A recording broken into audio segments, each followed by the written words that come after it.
After the Seljuk Sultanate of Rum, Anatolia was divided into some independent kingdoms, Anatolian Beyliks. The Byzantine Empire, which became more and more weak, had lost most of its Anatolian provinces to these Turkish people. One of the Beyliks was led by Osman I, from which the name Ottoman is derived. At the base of the future Ottoman Empire is a myth, a legend expressed in a story known as the Osman's Dream, where the young Osman was inspired to have a mighty vision of the empire. According to his dream, the empire is a big tree whose roots spread through 3 continents and whose branches cover the sky. According to his fantasy, the roots will reach 4 rivers: the Euphrates, the Tigris, the Nile, and the Danube.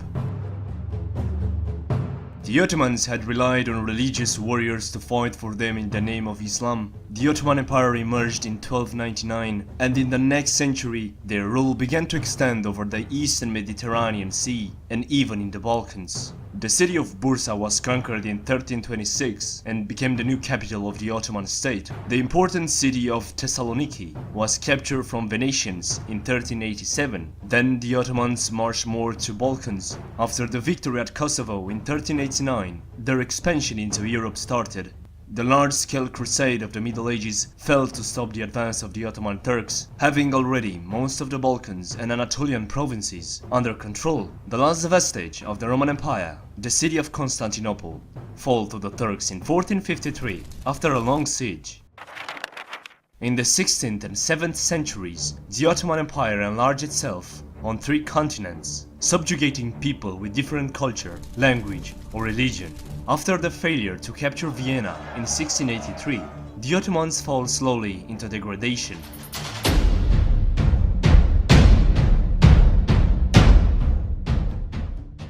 The Ottomans conquered territories populated by other ethnicities. The conquered nations were Greeks, Southern Slavs, Hungarians, and Romanians, which weren't transformed in an Ottoman province, but they had the status of vassal. At its greatest extent, this structure reached around 5 million square kilometers, in which more than 50 million people lived. In the centuries or decades when these lands were under Sultan's rule, many rebellions and wars took place. Through the years, great personalities, of which you probably heard of, took charge on rebelling against the foreign domination. Also, ethnicity wasn't the only reason to revolt. Christianity here was subjugated, resulting in many holy wars. Also, even if the Muslim religion was present in Levant, Middle East or North Africa, there were still rebellions. Not as many as in the Balkans, but the Arabs, Berbers and others wished to be free. These problems are one of the principal ones in the declining of the Ottoman Empire. The focus on the economy was pointed on war. The empire never integrated its conquests economically and therefore never established a link with its subjects. For instance, many centuries ago the Romans were better at administration. They colonized a new region and established a pretty strong relation with the natives, building and investing in those regions. The Ottomans, on the other hand, consumed and oppressed the native inhabitants. The state was rich in some areas, in Constantinople for example, while other regions or provinces stayed under poor development. The main rival of the Turks in that period were the Austrians, but the Ottomans will have a new big enemy, Russia, which emerged as a new Christian power. The Great Turkish War was a great turning point in their history. The Holy League was initiated by the Pope in 1684, in which the Habsburgs, Polish-Lithuanian Commonwealth, and the Venetian Republic formed an alliance. Russia will join after 2 years. The Turks will lose this war, along with some important territories, to Austria, Venice, and Russia. Trade was very important for the European economies. The position of the Ottomans was exactly at the crossroads of Africa, Asia, and Europe. Because of their location, many trade routes were created from west to east, the Ottomans controlling even the trade with India. Just imagine how many goods traveled through this empire, which connected the 3 continents. When the exploration time started, the Europeans began to use trade around the Mediterranean, the Americas, and they established new routes to India and Southeast Asia, passing the whole African continent, ignoring the empire in between that was the center of the known world throughout this period. Due to permanent conflicts with Europeans, The Ottomans will lose money and trade benefits after new ways to Asia were explored. Also, the technological race with the West will be lost. Between 17th and 19th centuries, the Ottomans fought multiple wars against the Russians. The majority of them were lost. Russia expanded more and more, seeking more land, gaining access to the Black Sea, and annexing territories further, reaching the Danube. Seeing the Russians as a big danger, some European states helped the Ottomans in the Crimean War. Internal struggles pushed the Ottomans to create a way of ruling all those different ethnicities. The Tanzimat reform was created to modernize the state and to give to every citizen equal rights. But it seems that it was too late. People, especially Europeans from the Balkans, were sick and tired to be under the Ottoman rule for centuries in undeveloped regions compared to the Western Europe. Not believing in better lives in this structure, knowing the history and the battles they fought against this aggressor, a strong sense of nationalism was born.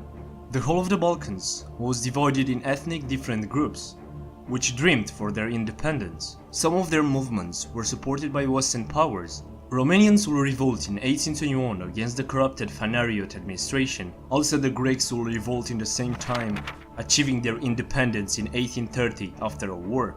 The political nationalism became more and more powerful after 1850. Serbians, Bulgarians, or Romanians wanted to achieve their full independence. This nationalism made steady steps to their goals. In 1859, the Romanian principalities will unite under one man. Revolts happened in Bosnia and Bulgaria.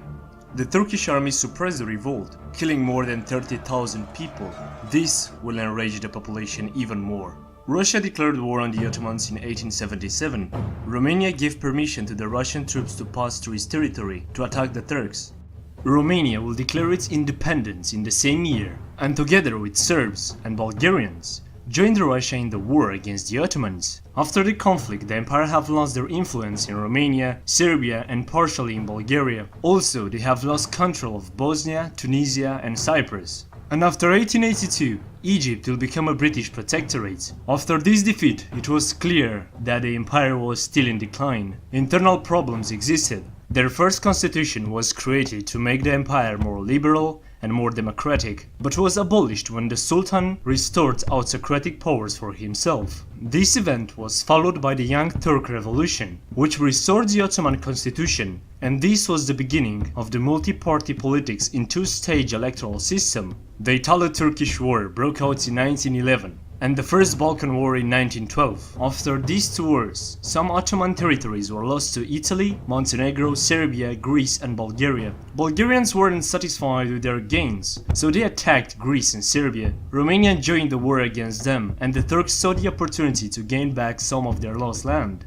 In 1914, the First World War started, and the last thing the people of the Ottoman Empire needed was another war. Due to their territorial losses, the young Turk leaders were siding with Germany and Central Powers, believing that the Kaiser looked most likely to help them regain some of the lost territory, or at least avoid a dismantlement of the empire. The Ottoman forces fought the Entente in the Balkans and in the Middle East. The state fell into disorder with the declaration of war, and conspiracies were discovered in territory against German officials that were tested to the limit the empire's relation with its Arab population. An uprising among local Arabs was imminent. The Great Arab Revolt started in 1916. There was little the empire could do to influence the course of these events. The situation was too big and too hard to be controlled. The rebellion led to a historical event. In 1980, forces of the Arab Revolt entered in Damascus, together with British troops. This put an end to the 400 years of Ottoman rule and was a huge moral booster for the Arab world. The Central Powers will lose the war, and for the Ottomans, this was the end. The partition of the Ottoman Empire, under the terms of the Treaty of Sèvres, happened. The empire was divided and abolished. The occupation of the country mobilized the Turkish national movement, which won the Turkish War of Independence and regained some of its lost territories. The abolition of the Ottoman Sultanate was performed by the Grand National Assembly of Turkey in 1922. The Sultan was declared persona non grata from these lands that the Ottoman dynasty ruled since 1299. Thank you so much for watching, I hope you enjoyed it. Please consider to subscribe.